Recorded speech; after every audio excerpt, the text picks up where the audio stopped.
Welcome to the Psychology Podcast, where we give you insights into the mind, brain, behavior, and creativity. I'm Dr. Scott Barry Kaufman, and in each episode I have a conversation with a guest who will stimulate your mind and give you a greater understanding of yourself, others, and the world we live in. Hopefully we'll also provide a glimpse into human possibility. Thanks for listening and enjoy the podcast. So today I'm really excited to have Jonathan Haidt on the podcast. Dr. Haidt is a social psychologist at New York University's Stern School of Business. His research examines the intuitive foundations of morality and how morality varies across cultures, including the cultures of American progressive, conservatives, and libertarians. Haidt is the author of The Happiness Hypothesis and of the New York Times bestseller The Righteous Mind, Why Good People Are Divided by Politics and Religion. His third book, co-authored with Greg Lukianoff, is called The Coddling of the American Mind: How Good Intentions and Bad Ideas Are Setting Up a Generation for Failure. Thanks for chatting with me today, Jonathan. My pleasure, Scott. Good to see you again. Good to see you too. So when we talked around 2014 at one of these imagination retreats they organized with Marty Seligman, you brought up some of the zeitgeist was just starting, right? And in your book, I noticed you said surprising events began happening on college campuses around 2013 and 2014. So it was right around then that we're having this conversation. That's right. So, you and I have been in the academy for a while. And after a while, you think you understand students. And then suddenly in the 2013 to 2014 academic year, there started being some reports about students asking for trigger warnings, safe spaces. And the first articles about that appear in the New Republic and the New York Times. And I started seeing some signs of that in my own teaching, and Greg started seeing it. So it's amazing how it seems to come out of nowhere. And at first, it's only on a few elite campuses. So most people didn't see anything of this until Halloween of 2015. Mm-hmm. Many people will have heard about the events at Yale, protests around Nicholas Christakis and Erica Christakis. So the academy's been changing very quickly.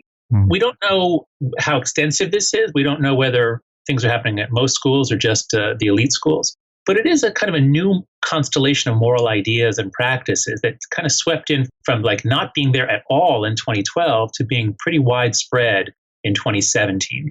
Right. So you call these the tumultuous years, 2015 to 2017. Can you describe some of these specific incidents that you're referring to as tumultuous?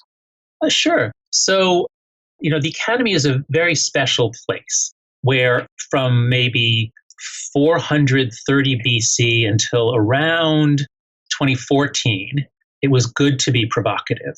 You were supposed to be provocative. That was a word of praise.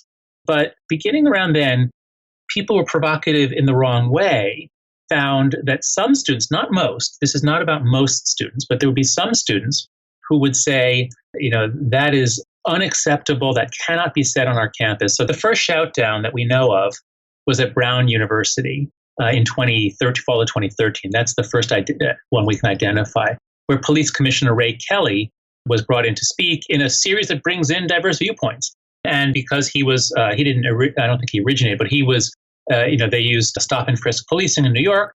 So students wanted to protest. That's great. That's fine. But they protested in a way, their goal was to shut down the talk and prevent others from hearing. And so that was the first one. And nothing happened to the students. There was no punishment. And that's generally been the rule when students have acted as though it's their right to shut down a talk. So that's a sort of a very surprising of it. It's very contrary to academic norms. Protest is fine, but stopping people from hearing, stopping people from speaking, we're all liberal in the sense that, not left, right, but in the sense that our culture is based on one of free speech, argumentation, free inquiry, be provocative. If you have the arguments to back it up, go for it. And so this is a new culture coming in that is very antithetical. Now, I don't want to demonize them. This is always in pursuit of moral goods. And this is the theme of all of my work in The Righteous Mind. Bad people aren't divided at all. They have no guilt. The bad people are all united, and we must all unite against them. So, this is a battle of moral goods. This is not a battle of good versus evil. It's a battle of different conceptions of the good. But it really washed in around 2014. And then by 2015, Halloween 2015 is when it went national. Okay. And so you said that you wrote this book with Greg, or you say this book is about education and wisdom and its opposite. Yep. I thought it was a really interesting framing. And as I read the book, and I saw clearly how that is the case, how do you define wisdom? So the reason why we use the wisdom framing is because my first book was The Happiness Hypothesis, Finding Modern Truth in Ancient Wisdom.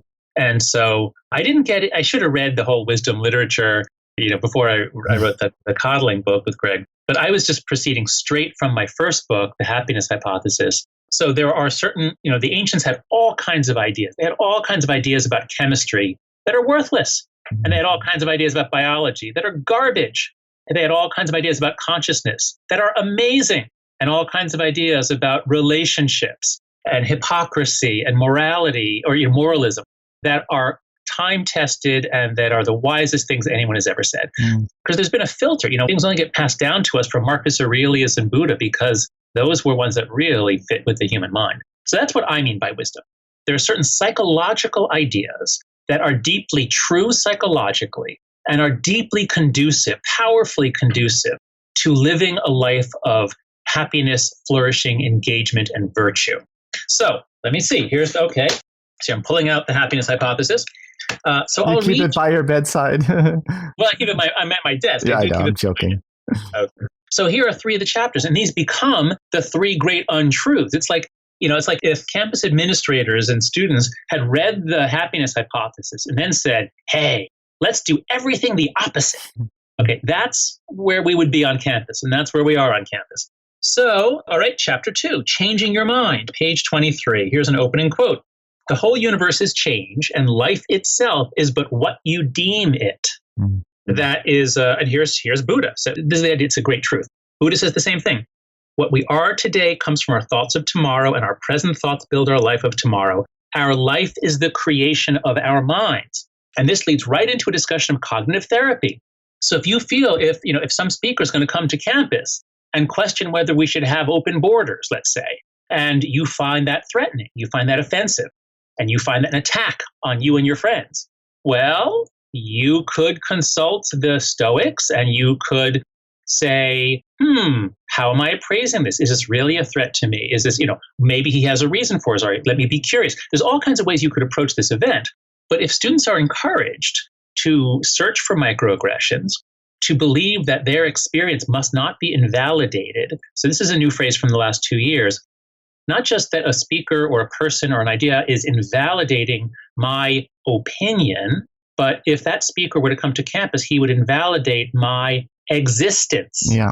Now, that's a really extreme appraisal. If we care about our students' mental health, should we be teaching them the Stoics and saying, here, why don't you try some different appraisals that will be less self-destructive and less irrational? Or should we say, if you feel even a little glimmer of offense, you've been a victim of aggression and something needs to be done. So that's what we mean by wisdom and its opposite. Many campus practices directly contradict the wisdom of the ancients and instantiate practices that will link students into ways of thinking that we know are going to make them more anxious and depressed. And that is in line with the modern psychological literature, thank goodness for you, because you said you probably should have read it ahead of time, but it actually is very consistent, especially, like... How do you define wisdom? Well, the cognitive, there's different components of wisdom, but it's very consistent, what you're describing is very consistent with the cognitive wisdom component, which in essence of that is the ability to hold very diverse viewpoints within your working memory at one time without prejudgment, and also kind of accepting the inherent paradoxes of existence. So I believe there is an existential element of that where you kind of recognize good and evil. Its dichotomy transcendence, to me, is a big part of the cognitive wisdom. Scott, this is wonderful. What's the opposite of you're killing me? This is like your health. This is like, I wish this is perfect, because we'll probably get to this later. But, my big thing that I'm trying to do on campus, I co-founded this organization, Heterodox Academy. That's right. Because we think, a lot of us professors think, that you actually need viewpoint diversity to get our jobs done. You need to see things from different perspectives, and we need to teach our students to take different perspectives. So let me get this down. Holding multiple perspectives.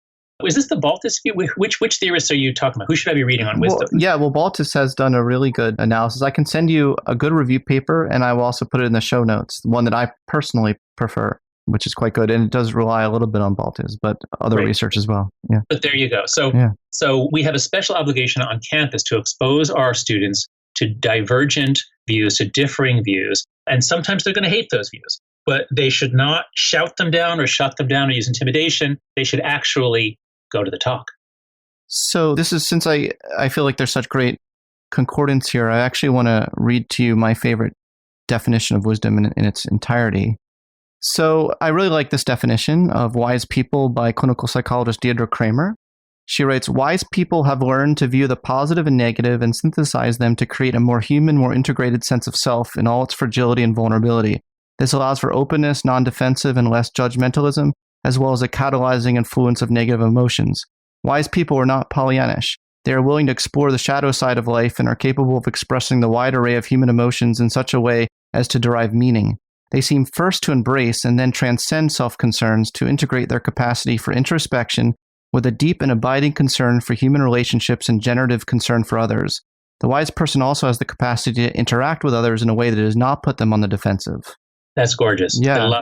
Please do send that to me. I will. At Heterodox Academy, we're getting very interested in intellectual humility. Yeah. And there are many aspects of our current politics and culture war that push against humility and towards certainty. So this is a very helpful definition of wisdom. Thank you. Sure. So I really like this paper you wrote with Sarah Aljo called Moral Amplification and the Emotions That Attach Us to Saints and Demons. So the wise person wouldn't have this stark difference between, I'm the angel, everyone else is a demon, right?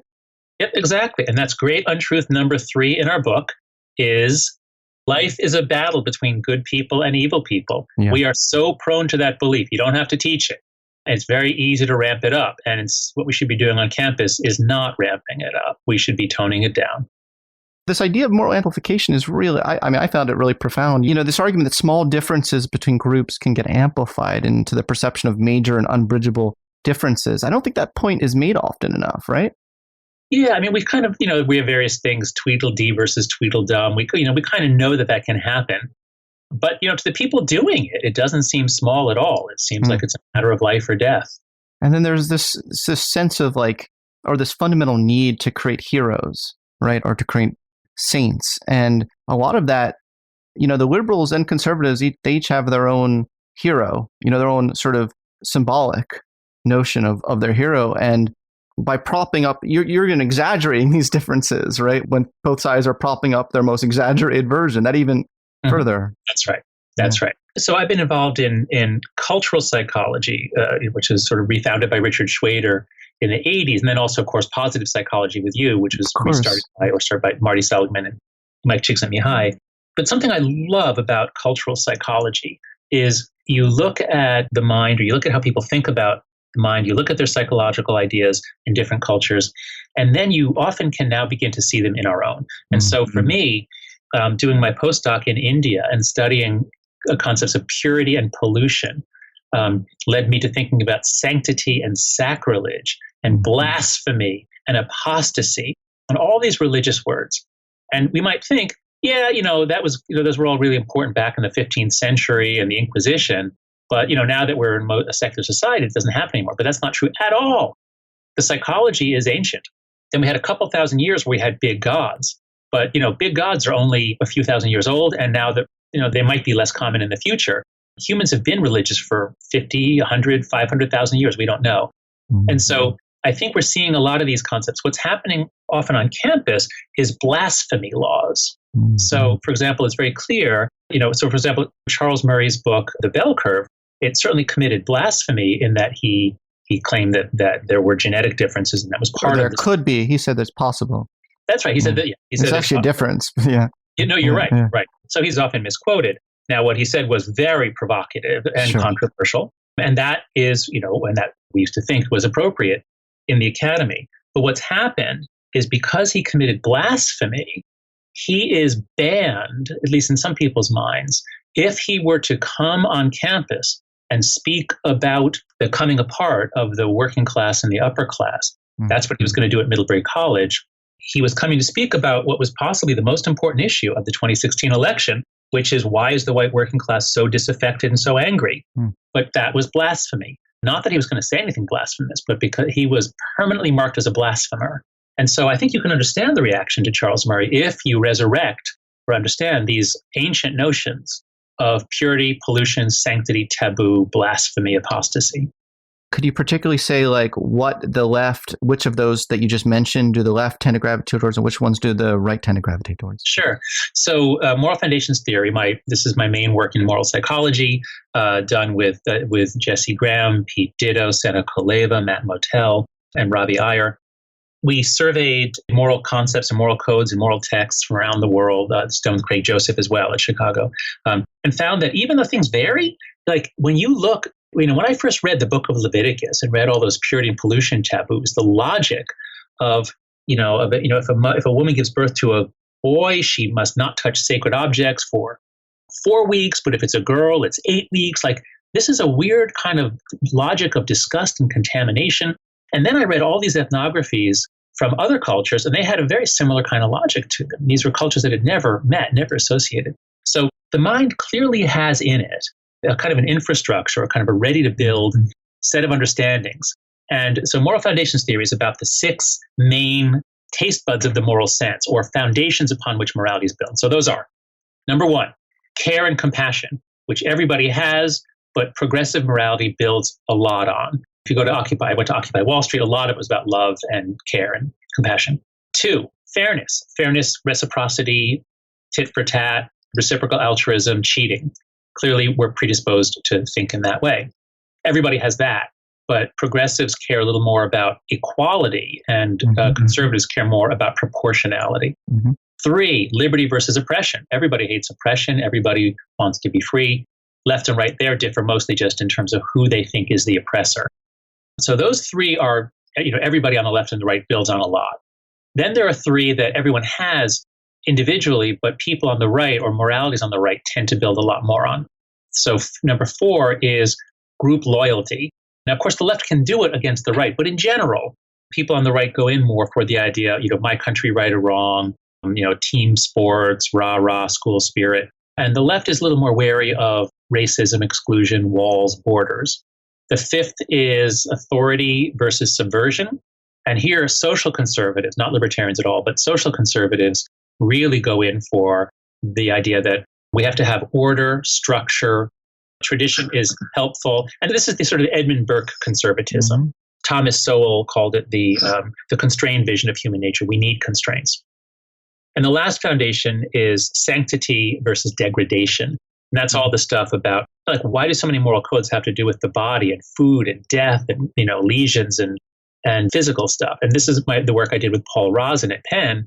I was so lucky to go to Penn for grad school, and then I started looking at morality, and Paul Rozin happened to be the world's expert in disgust. So there too, the left does it sometimes. Like, there's a kind of a yoga morality where they talk a lot about chakras and purity and anti-GMO stuff. So the left can do it, but in general, I think about it as like, there's a dimension from Leon Kass, who said, "Shallow are the souls who've forgotten how to shudder." He's a conservative bioethicist. And Peter Singer, who sets sanctity to 0. None of that stuff matters. All that matters is whether conscious, sentient beings have suffered. So that is sort of the landscape, the 6 foundations that we have to work with when cultures build moralities. Good. Thanks for explaining that.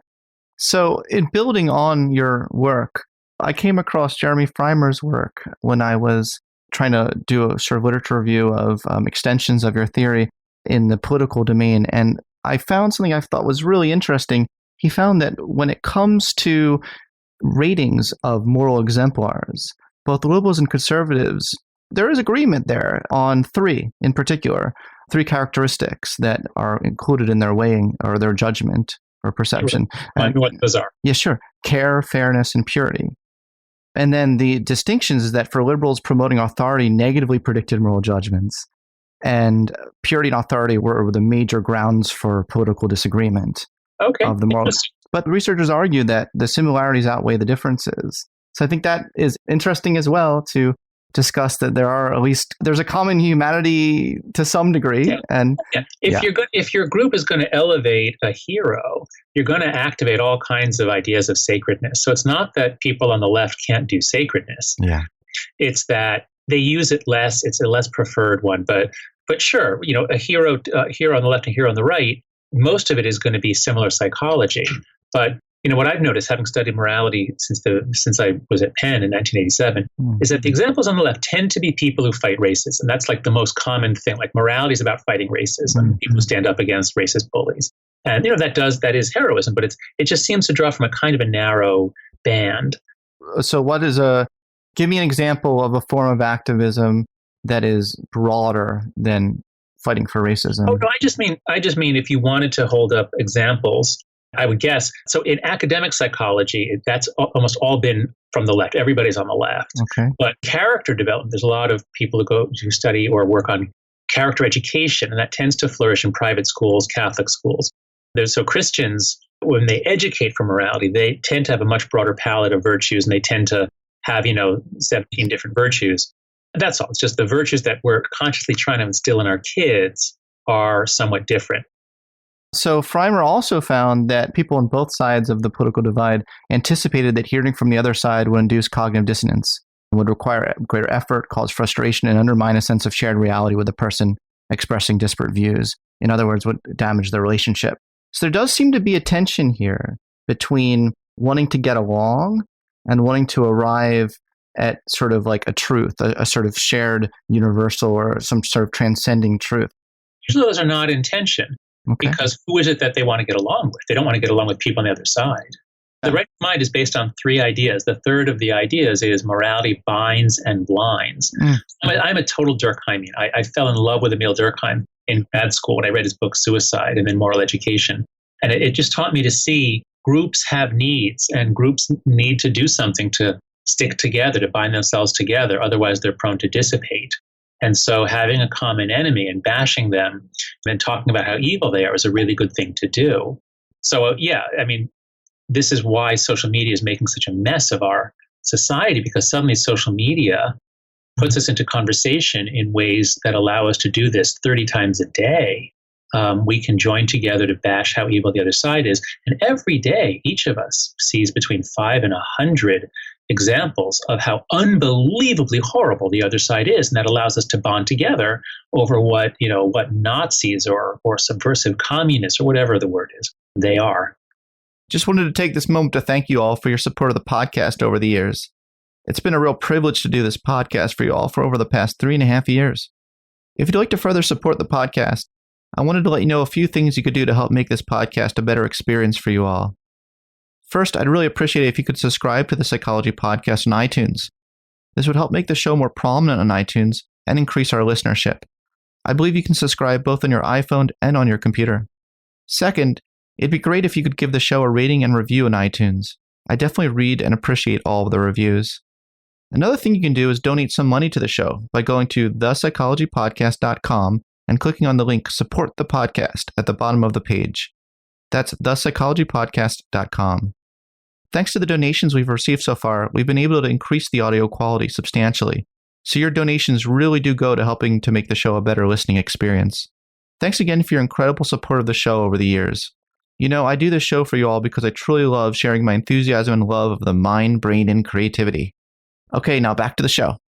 So it seems like, there are multiple motives why each side wants to avoid exposure to another person's opinion that radically different, multiple reasons.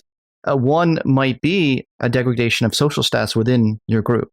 And it seems like that's what we're seeing playing out a lot on Twitter. Yes, if you think about, for those listeners who are on Twitter or Facebook, when you think about when do you press like, why do you press like on a post? And it isn't just a pure readout of what you liked and disliked. A lot of it is very strategic. I find that, like on Twitter, there are some people who will look into my likes, or they'll look into who I follow. And they'll point out, he follows a right winger. He follows an alt-right person. Well, yeah, I study morality. I follow all kinds of people from all over the place. But, it's like you've got these little, Shetland sheepdogs out there nipping at your heels if you don't conform. I love something that you endorsed that someone else said. I can't remember who the other person was who said it, but that we should probably delete old backlogs every year or so or something like that. Because what's the point, right? Yeah. No, that's right. So, Twitter, there's a program called Tweet Delete, I think, which I'm going to, it's on my list. You can set it for any amount of time. So I think I think it's good to have your tweets around for a few weeks or months. because people might still be thinking about, oh, I saw a tweet from Haidt or, whatever, what is that? But what I found is that the only people who go back more than a few months are people writing a smear piece or a hit piece. And so there's a professor at NYU who's written 2 of those on me. And what she does is she goes back through all my old tweets and she'll find something which is perfectly innocuous, but she'll then present it in a way to make me seem as though I favor torture, something like that. I mean, so there are a lot of, we live in a, it's kind of we can be prosecutors all the time now. We can prosecute our case.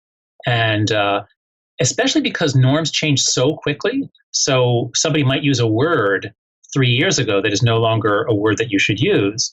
But if that word is on your Twitter profile for your life, there could be a mob against you in 5 or 10 years. So, why bother? Like, who are we benefiting by leaving 5-year-old tweets up? We're benefiting our opposition. The few people who are playing this game. Yeah, absolutely. So I thought that was a really excellent point. So let's talk about another great untruth. What doesn't kill you makes you weaker. Yep. Can you link that to cognitive behavioral therapy as well when you explain it? Yes. So the key idea there is antifragility. It's a wonderful, wonderful idea. The word was coined by Nassim Taleb precisely because there was no word in the English language for it. So we open the book with this. So we open chapter 1 with this. And it's just such a powerful idea once you get it, that there are many things in the world that are fragile. So a glass is fragile. So you should protect it and don't let your kids play with your toddlers play with a glass. A plastic cup is resilient. They can play with a plastic cup because if they drop it, it won't break. But there's no cup that gets better if they drop it. That just doesn't make any sense. And what Taleb was saying is there are a few things in our world that are like that. There are a few things in our world that have to be dropped. They can't wire up. They can't work unless you drop them periodically. And so the immune system is the best example. The immune system is an open system. It's a miraculous product of evolution, but it's only partly finished. And it requires exposure to all kinds of bacteria, viruses. It turns out we even need to be exposed to worms. Our evolution had a lot of intestinal worms in it. And because we don't get worms anymore, our immune systems aren't really optimal anymore. And that's why we get certain autoimmune diseases. But anyway, the point is, if you think you're doing your kids a favor by washing everything with antibacterial wipes and keeping them safe from dirt and germs, you're not. You're exposing that, you're weakening their immune system. It's anti-fragile and you can't overprotect it. And Taleb specifically says this is what we do with kids. That kids' minds, kids' social lives, kids' sense of strength or social confidence is anti-fragile. If you had the option of protecting your kid till she was 18 and you said, my kid, I don't want her ever to be excluded. That would be so painful. I don't want her ever to be teased. I don't want her ever to be left out, insulted. So would you do that? Would you give your kid blanket protection to the age of 18 and then send her off to college? Of course not. Well, certain things I would want to protect them from, like physical violence. Yeah. Oh, yeah. That's absolutely. So anti-fragile means that we grow from small things. And it's the small things that we must not deprive the kids of. And the small things lead them to be able to take on bigger things. So of course, if I could protect my kids from being raped or mugged or being in a car accident, nothing good happens from being in a car accident, I would. So when Nietzsche said, what doesn't kill me makes me stronger, he was aware that he was anti-fragile. There's a great quote from, not Confucius, Mencius, that, when heaven wants to strengthen a man or harden him for a job, he will, put him to hunger and test his bones and his, heaven will test him and make things hard for him to prepare him for a challenge. So this is ancient wisdom. Yeah. And what's happened just in the last few years is we've developed this idea that kids are fragile, and if they are exposed to teasing or insults, they will be damaged by them. In fact, the image that we're given from the microaggression theorists is death by 1,000 paper cuts. So even if each one is small, they add up. And of course, if you actually get repeated paper cuts, you'd get a callus and you'd stop getting paper cuts. That's the way our skin is designed. So it's bad psychology. I'd rather get a callus from practicing cello. Yeah, that's right. Yeah. Our skin gets calloused. Our skin is anti-fragile. Yeah. And we've forgotten that. And again, the subtitle of the book is how good intentions and bad ideas are setting up a generation for failure. Good. Can I riff off that good intentions part? Because I keep getting stuck with something and I wanted to discuss it with you. I want to know as a professor, if I have students who are generally concerned about an injustice that they're perceiving on their campus. They're generally concerned about something that they may have happened to them that is generally horrible, a horrible thing. What do you recommend we can do as professors, and then of course there's implications for parents as well, to help them channel in the most productive way that still allows them to maybe make the world a better place, but also do it in a way that also doesn't protect them from learning and growth? Yeah. So there are many options in those cases. Let's start with some that are just a really bad idea. So suppose somebody says something to you that you think, it's not clear, I mean, it's not hostile, but you think that they were referring to your race or your gender or something like that. So the first thing is you have to decide how to set your own sensitivity and how much do you want to react to things. Do you want to pick your battles? Do you want more battles? So you have to decide. Now, of course, if somebody does something truly aggressive, hostile, exclusionary, that's another matter. But I'm talking about, college campuses are generally incredibly progressive places where most people are very welcoming. So I'm not saying that Black students, for example, don't face clear indignities. Of course they do. And your question is, what should they do about it? So the first is pick your battles and be sure you're right and don't waste your time on trivial things and things where you might actually be misinterpreting. That's the first thing. So cognitive therapy can really help you with that, whereas microaggression training is likely to hurt you. You really don't want to turn your immune system or your nervous system over to other people so that they get to decide when you get upset. That's the first thing. But let's suppose it is truly an act of racism. Let's suppose it is something that you don't want to, you shouldn't just look away or ignore or brush off. What should you do? Here's another bad thing. Social media encourages you to get points by publicizing it and shaming the person and trying to get people to join you. And that can be effective in certain ways, but think about what kind of society you want to live in. Do we want a society in which we all settle things by mutual shaming? That's where we're going. That's called call-out culture. It's bad for everyone. I talk to students about everybody hates it. I talk at universities, I say, I describe call-out culture. How many of you have that? Think you have that here at your school? All hands go up. So even if you can justify it, the net effect is terrible for everybody. So there are many other things one can do. If it's an individual who did something, sometimes it could be much more effective to talk to them privately. I recommend that everybody read Dale Carnegie's book, How to Win Friends and Influence People. It is full of brilliant social psychology in which people resolve conflicts and they often turn enemies into friends. Now, I'm not saying you need to do that, but I'm saying in many cases, if you go to a person privately, and you do it in a skillful way, they will actually be embarrassed or ashamed. They will apologize. And you actually make the world a better place. You make that person a better person, and you gain possibly a friend. Whereas if you attack them publicly, you almost never will bring them to your way. They'll have their defenses. They'll have their excuses. They'll think they've been unjustly called a racist. And now they're going to be more attracted to alt-right websites and rants about the way that the left is always accusing everybody of racism. So you have to decide, how much do you want to get upset about this? How do you want to handle this? And do you want to just attack someone in a way that might feel good, but is likely to just make them dig in? Good. I like those suggestions because we're in a position where we can really help students. What I like about your book is it really looks at what are the most effective strategies from a wide variety of perspectives, not only ancient wisdom, but also modern clinical psychology, right? So kind of grounding yourself in that. That's right. Our book is not about blaming. We're not, attacking SJWs. We don't mention SJWs.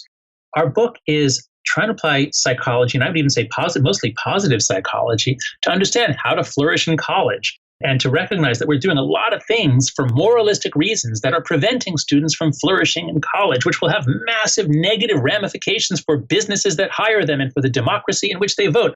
Oh, there, I just ran out of air. But to finish this up, let me just read this quote. This is one of my favorite quotes in the book.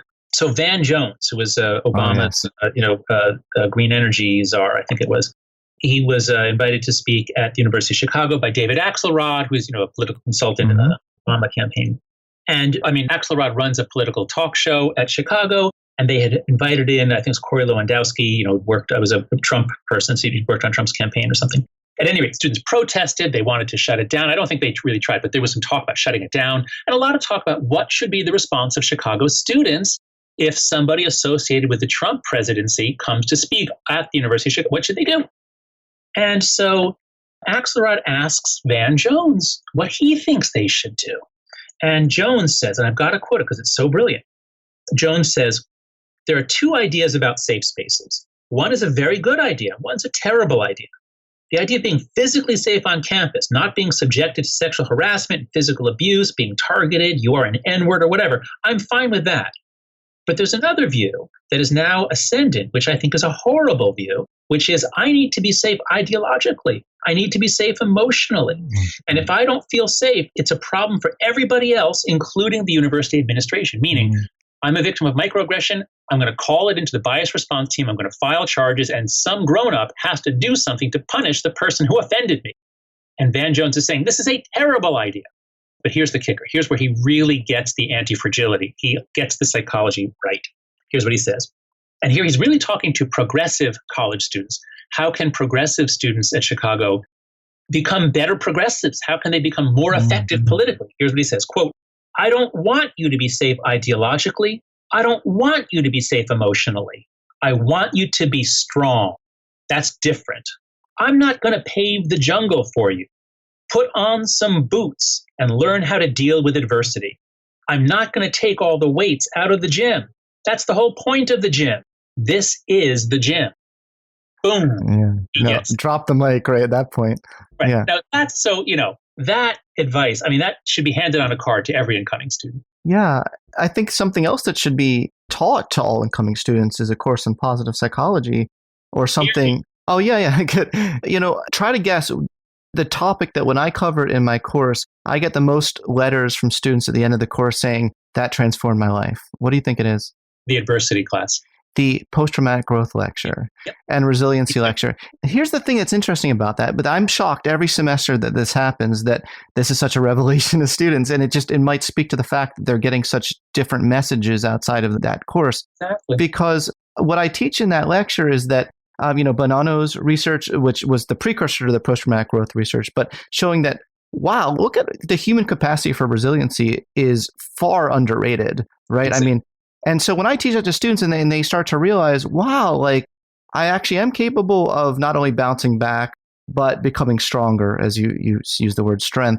It's like a revelation to students.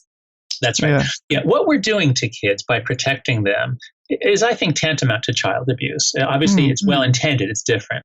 But I've recently begun doing this little thought experiment. Let me just try it on you because I haven't really said this publicly.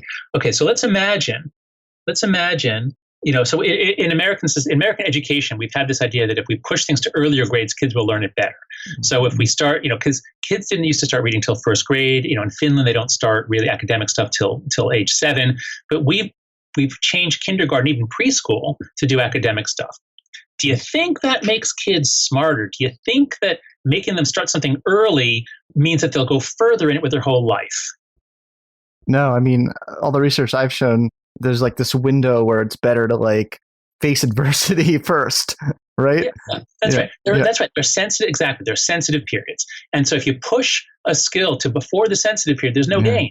And what you're doing is you're pushing out other things. Okay, so that doesn't work. Now let's go the other way. Suppose we said, let's not let kids read until they're 14. It's just, we don't want their brains to just, for whatever reason, no reading till you're 14. And then at 14, we teach them to read. What do you think? Do you think they'd be as good at reading, or do you think that maybe they'd be permanently damaged in their reading abilities? Well, I'm thinking that through. I don't think either option. I think there's like a nuanced answer there. I don't think they'd be permanently damaged, but I think they would be at a disadvantage. Yeah, on average. Yeah, on average. Yeah. It's because the window's closed. Yeah. All right. So, but this was all preliminary to this. Throughout history, and certainly in American history, up until the early 1990s, kids went outside to play. Yeah. They played with other kids. Then they came home. That's the way it always was until the early 1990s. It's no longer that way.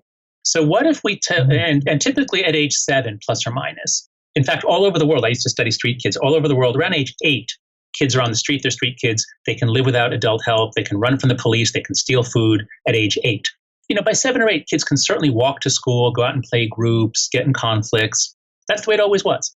But in the 1990s, we freaked out based on some early crimes in the 80s, freaked out based on the media ecosystem that put missing kids in our faces. By the 90s, we had this idea that if you ever take your eyes off your kid, if there is not a responsible adult looking at your kid, he or she will be abducted.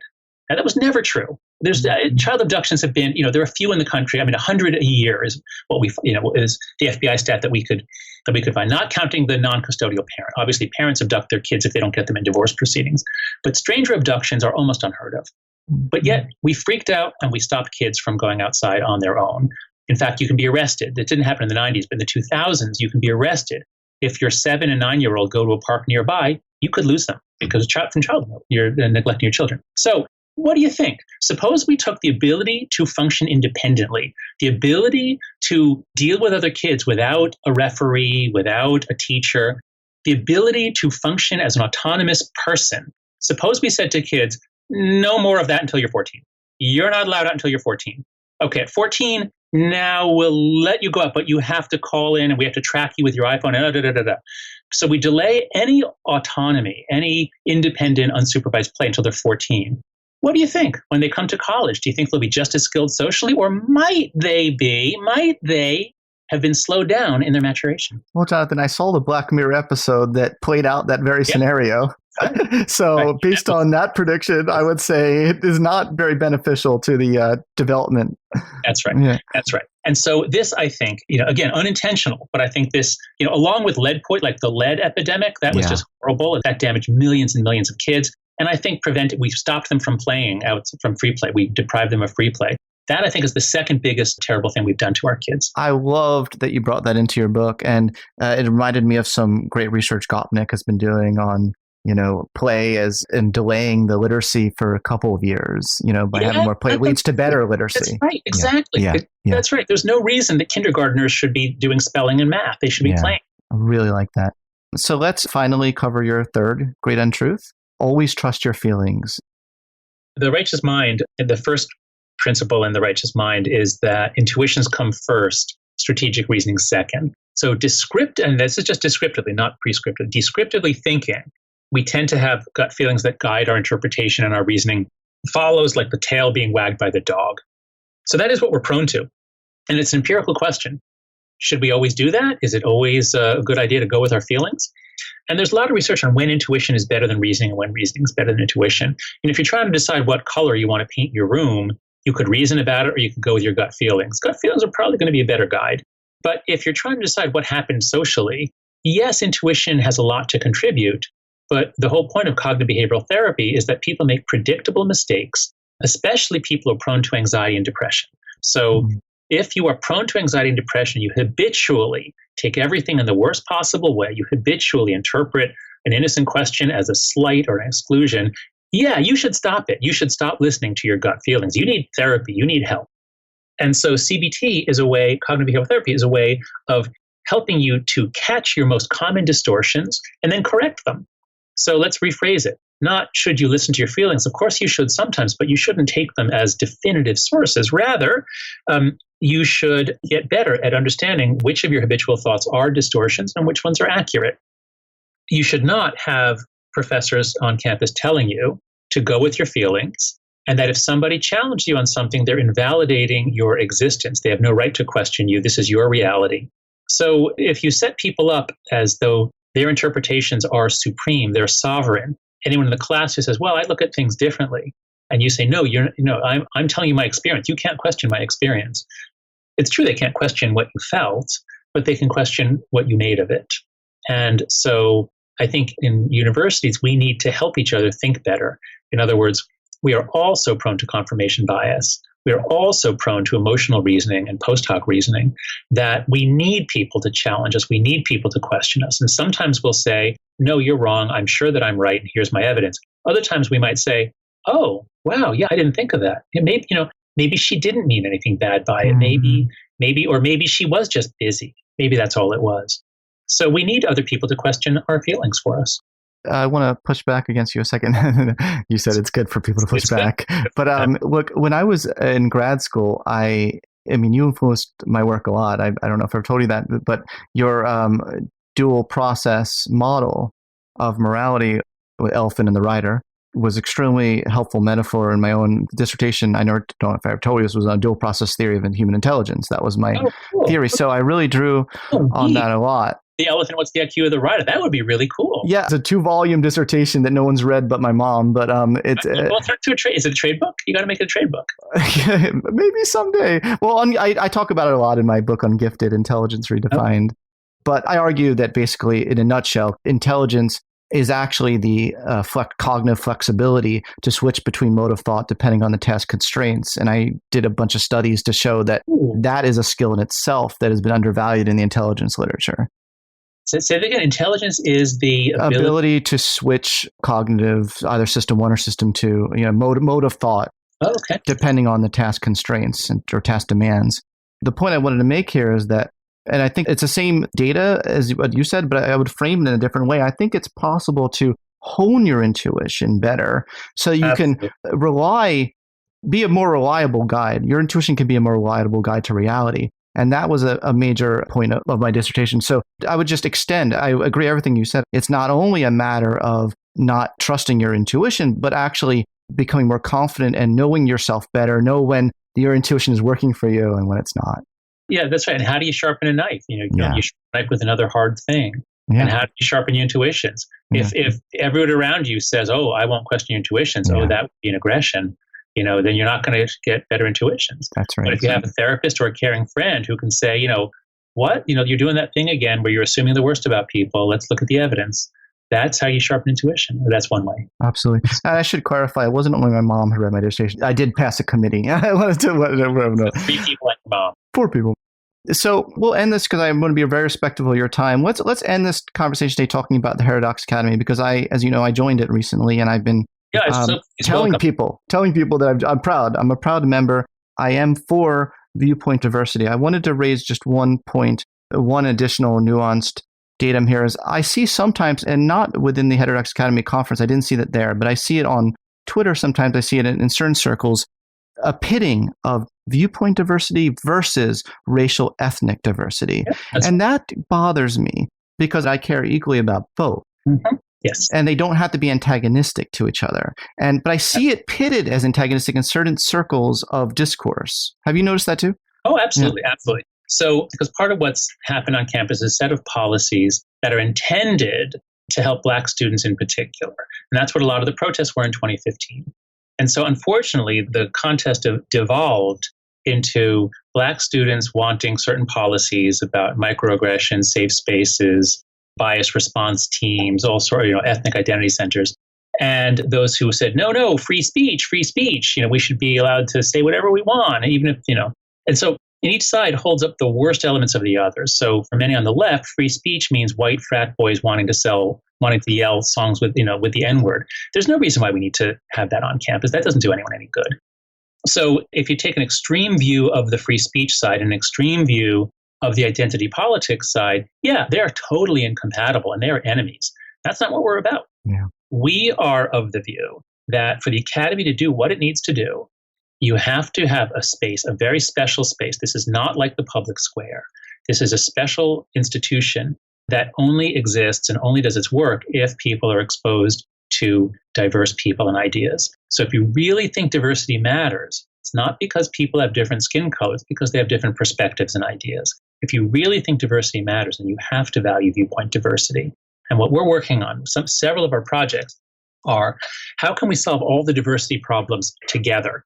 Because there are some ways recommended often by diversity consultants that involve very heavy-handed training about white privilege. And there are ways of doing diversity training that backfire. The more you blame people, the more you turn them against diversity. So there are ways that it's done. And there's an article in Science on this. There's all kinds of articles that diversity training either doesn't work or sometimes it even backfires. And so we say, we got to stop that. Companies are spending hundreds of millions of dollars on training that doesn't work. Everybody feels like a victim. Now, Google is getting sued from both sides. In the future, everybody will be sued from all sides. This is a complete mess. We have to solve all the problems together. And that means we have to look at what we're trying to do in the classroom. What are the features or factors that might make Black students feel less welcome? We've got to address those. But we have to address them in ways that don't make other people feel that they live in terror of being called a racist. So that doesn't help anyone either. It certainly doesn't help the Black students if the white students are afraid to talk to them. So we have to address them all together. We cannot address them on Facebook or Twitter. We cannot address them in the public square. We cannot address them in anywhere where people can grandstand and show off. We have to work on the dynamics of small group discussions and recognize that what we're doing is hard and important, and it's going to require everybody to try harder to give less offense and to take less offense. We've got to create conditions in which people can give each other the benefit of the doubt, listen to each other, and welcome those who see things differently. That's what diversity can do for us. Gosh, if there's anything that this world needs more now, it's that. So I want to wish you good luck on that project, and I wish you and Greg all the best on the book tour blitz that will be happening soon. Oh, thanks so much, Scott. I really enjoyed this ultra psychological discussion with you. Thanks, and good luck to you. Me too. Thanks.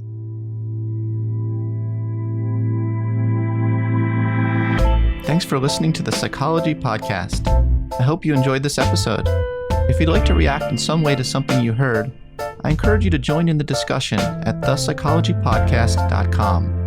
That's thepsychologypodcast.com. Also, please add a rating and review of the Psychology Podcast on iTunes. Thanks for being such a great supporter of the podcast, and tune in next time for more on the mind, brain, behavior, and creativity.